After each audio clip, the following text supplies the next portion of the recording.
Trump is supposedly calling all the Freedom Caucus people. Meanwhile, they are circulating a memo sharply criticizing the Senate-passed bill. It violates their House framework for $1 of tax cuts, for $1 of spending cuts.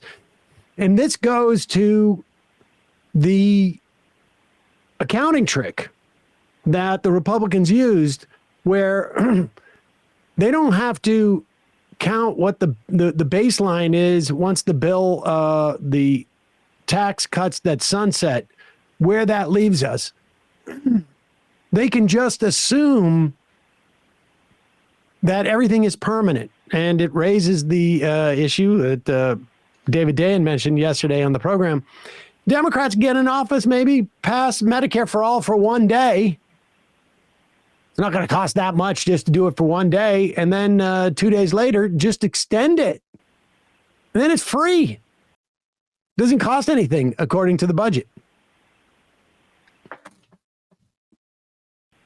We shall see. No word on when, what votes they're going to be. Democrats have been lining up, apparently, trying to offer amendments to the bill that would prevent cuts to Medicare and to SNAP. They're lining up one after another, trying to get unanimous consent. They're being shot down. Right now, somebody on the IM says, Marjorie Taylor Greene says, not enough votes. We'll see. I hope that doesn't just mean Marjorie Taylor Greene, not enough attention. Exactly. How come Donald Trump's calling everybody else, not me? How come he doesn't call me? I saw a clip the other day where he was introducing Ron DeSantis to Marjorie Taylor Greene's husband and said, can you imagine having to live with Marjorie every day? And it was supposed to be a joke, but I have a feeling some people don't take that. I mean, humor is pretty useful when you want to just convey some actual thoughts. All right, so just a reminder, here's Lisa Murkowski. She's being asked about her cave-in by a reporter, Ryan Nobles, who is just repeating what Rand Paul said about Murkowski. And remember, Murkowski's asks was like a series of like sort of, pork that, if you will, things like special tax breaks for whaler captains and other sundry things, but also she wanted to spare Alaskans the cuts in SNAP. And so they jerry-rigged something where if your incorrect payments rate is in the top 10 highest in this country, you have a 2-year extension of this before the SNAP cuts come in. Now, of course, this incentivized other states to essentially have a higher incorrect payment rate. So they're just going to cost. They're cutting the SNAP things, but they're not calculating the costs that are associated with it. So it's a huge mess. And she basically sold out other low-income people around the country to save Alaskans. Now, I suppose one could argue, okay, well, that's the job of a representative, protect your people. But on some level, there's really, I don't know, low-income Alaskans are, or I should say low-income Iowans are just as deserving of food assistance as low-income Alaskans. But here she is, and she doesn't seem to like the question. Out there. Senator Paul said that that your vote was a bailout for Alaska at the expense of the rest of the country. Oh my God. That's what Senator Paul said. They said it was easy. Senator, we've got the... Squared up to him. I didn't say it, ma'am. I'm just asking for your response. My response is I have an obligation. Can we watch that again? She just stares at him like, like what? Like, why is she so mad at him? country. Oh my, That's what Senator Paul said. I assume it was easy. Senator, we've got the, I didn't say it, ma'am. I'm just asking for your response. my response is I have an obligation to the people of the state of Alaska. And I live up to that every single day.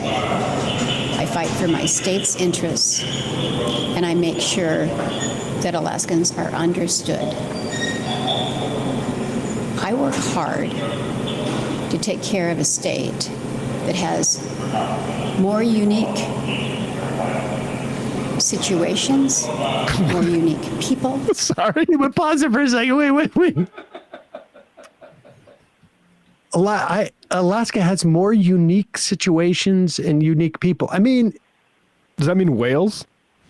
well, I'm trying to be a little bit charitable here, and maybe she's talking about like we have indigenous tribes, but I mean other states have indigenous people as well. Yeah. We have a lot of people who come up here and start to drink heavily, perhaps. Cruises. You have to deal with like no light for half the year or something like that, and I don't know. I've been to Ketchikan. I've been to Victoria. I mean, it was nice.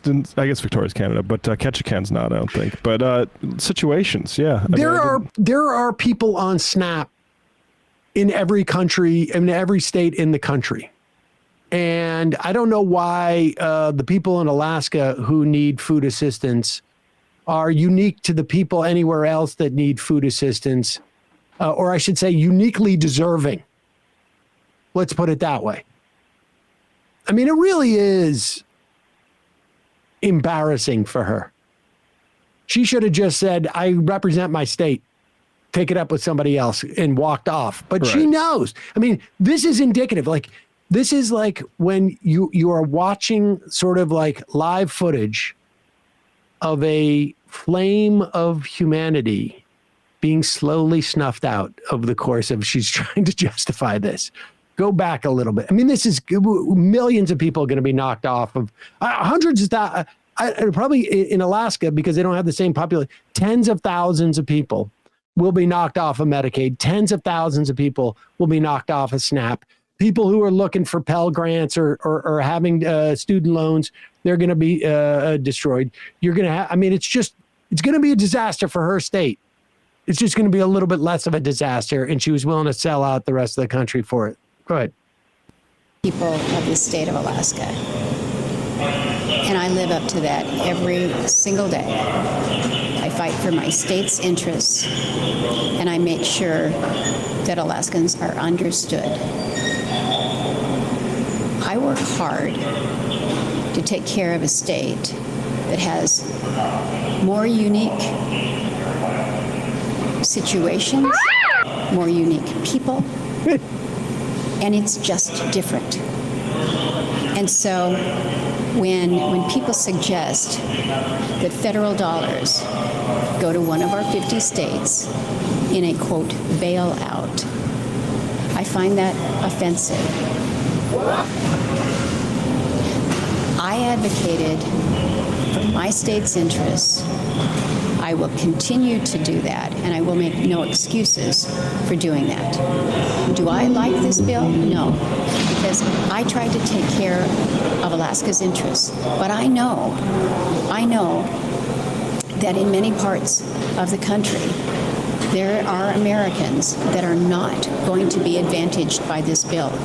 I don't like that. I don't like the fact that we moved through an artificial deadline, an artificial timeline to produce something to meet a deadline rather than to actually try to produce the best bill for the country. But when I saw the direction that this is going, you can either say, I don't like it, not try to help my state, or you can roll up your sleeves.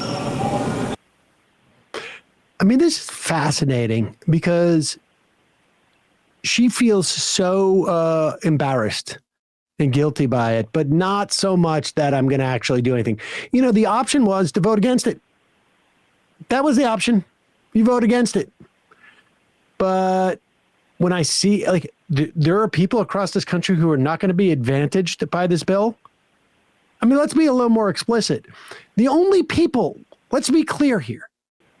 The only people who are going to be advantaged by this are wealthy people. That's it. Period. End of story. Oil companies. But presumably they're wealthy. I would say also future ICE employees. If you own a private prison, you're going to be advantaged by this bill. But that's it. I mean, literally, we're, you know, like, if you round up all the people in the country who are going to be advantaged by this bill, it can't be more than 10% of the population. And in terms of people who are going to be disadvantaged by this bill, all of our insurance is going to go up, health insurance. It's not like we're disappearing 10 or 12 or 15 million people. They're still going to exist. They're still going to get sick. There's just going to be no process in which to take care of them in an efficient way. I mean, this is going to reverberate through. Your energy costs are going to go up through the roof, going to increase over years because we don't have any renewables. I mean, you're going to have hundreds of thousands of people who work at businesses that were built on the current policy baseline of tax breaks for renewable energy. They're all going to go out of business. They're going to lose their jobs. I mean, this is just astonishing. And the thing is that she's such an outlier. If this bill goes down in the House, it's only going to be because they think it's not harsh enough on Americans. The moderates, the so-called moderates in the Republican Party, they don't care. They got their SALT deduction. They're fine. It's nuts. It's absolutely nuts. According to the Kaiser Family Foundation, writes Kentucky leftist, 236,000 Alaskan adults and children are enrolled in some form of Medicaid, 23% of its population. So you got to assume, what is it, 1 out of 7, broadly speaking, are going to lose coverage across the country. So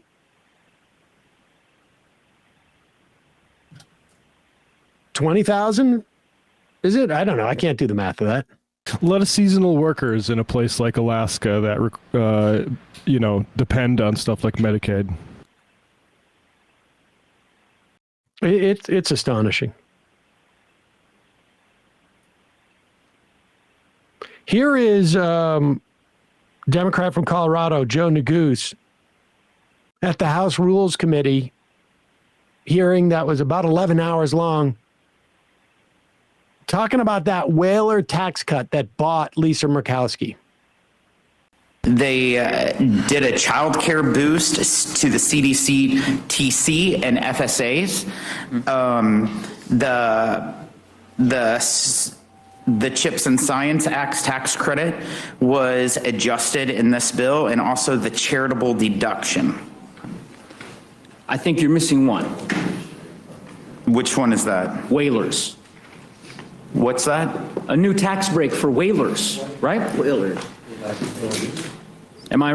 Are you talking about allowing someone who uses a harpin to deduct the cost of that harpin? Correct. That's included. It's a business expense. It's a new tax break, It's right? a business expense that was capped at $10,000, and now they can deduct it. Up to $50,000, right? Yes. Yes. Why was that added? think we all know. You'd right? have to talk to the senators. I'd have to talk to the senators. I don't know. It was kind of convenient, Chairman Smith, that was the one addition that you omitted from that list you provided. But I think I would probably more that I. Well, that may be the case. I think it's emblematic of the broken process that the Senate engaged in.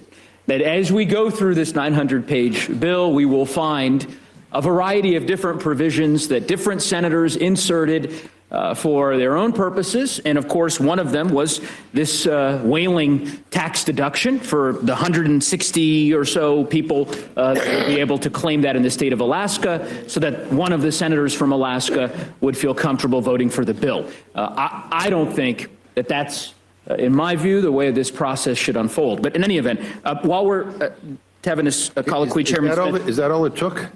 I'm not sure. Wait, she's a cheap date. If that's so, what it took, yeah. Mr. Chairman, we talked a bit. A little Worcestery for McGovern there. No, it also took the whole SNAP exemption.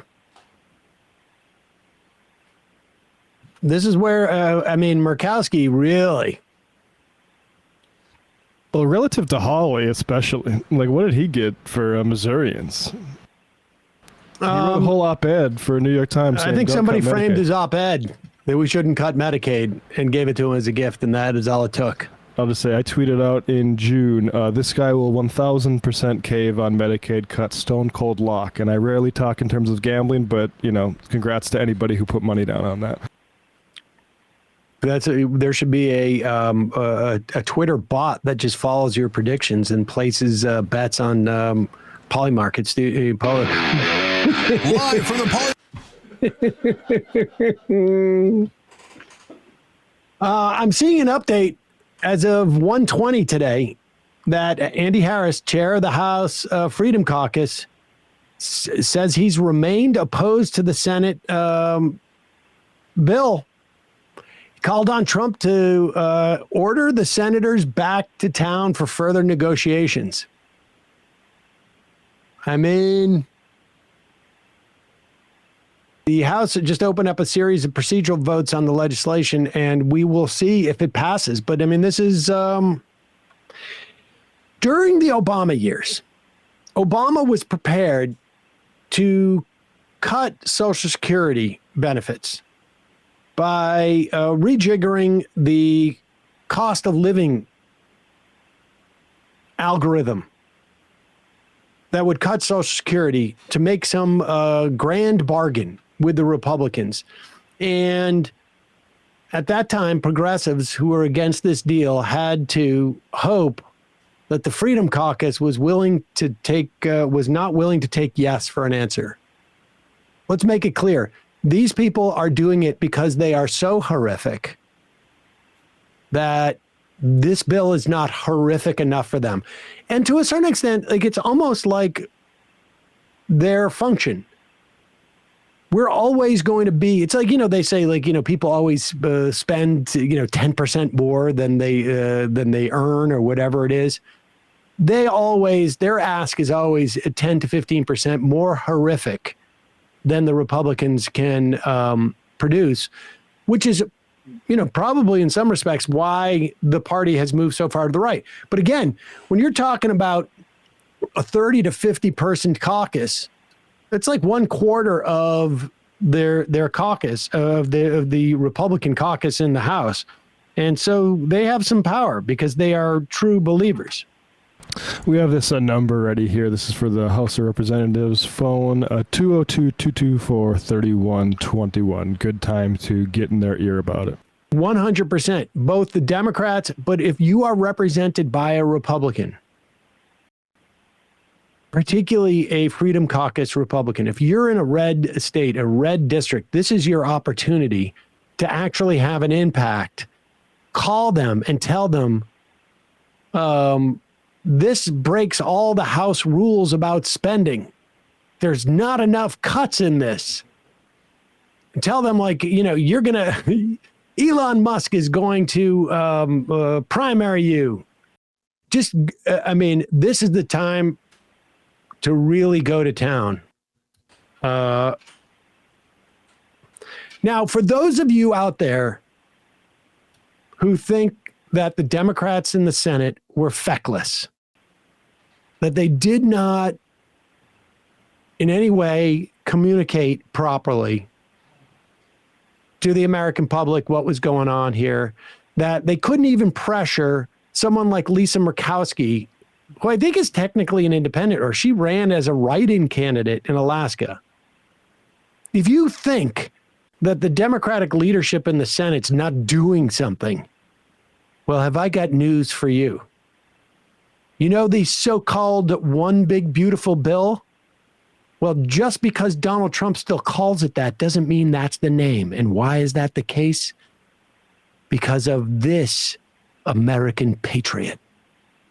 I raise a point of order against page 1, lines 3 to 5 of the pending amendment, which violates section 313B1A of the Congressional Budget Act of 1974. The point of order is sustained. The text will be stricken. Oh, wow. There it is. The name of the bill is no longer one big beautiful bill. It's just known as Senate, whatever number it is. And Chuck Schumer is really steaming that Trump is still using the name one big beautiful bill. The one that everyone sort of learned and that they hate. We're just going to change the name on that. When I heard the name was changed, I thought it was like how Blackwater changed their name to like Invisidyne or whatever the heck to throw people off the trail.